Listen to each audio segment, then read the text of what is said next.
day-to-day corruption? 95% of the corruption that you and I as people see is the day-to-day corruption harassment.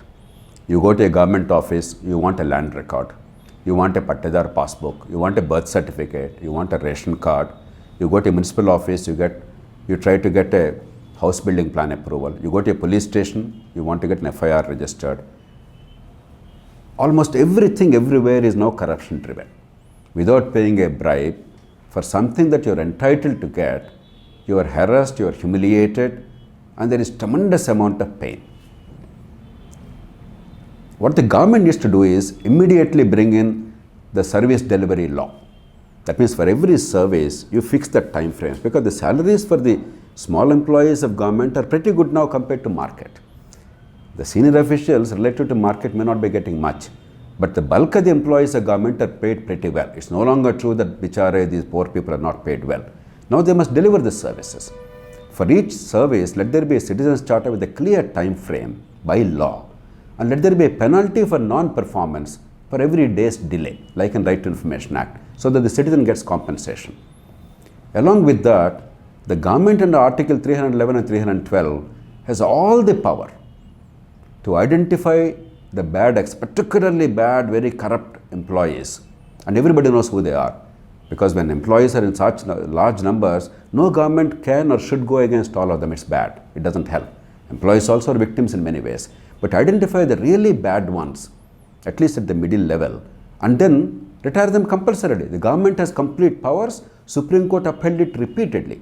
So once you do these two things, the whole employee class will realize honesty will be rewarded, corruption will be punished, and people get the confidence that they get the services without bribery. No citizen pays a bribe willingly in a government office for a service that he or she is entitled to. And unfortunately, the current government, Modi government, is doing something terribly unwise. They have proposed an amendment, it's now in final stages, to say that any bribe giver, a small bribe giver in a government office, out of desperation when he pay 100 rupees to get a service, now they are saying he must be given a 7 years prison term and a minimum of 3 years, mandatory 3-year prison term. Whereas the bribe taker, the employee of government, he cannot even be investigated. Even a case cannot be registered against him on corruption grounds without prior government approval. What signal are we sending?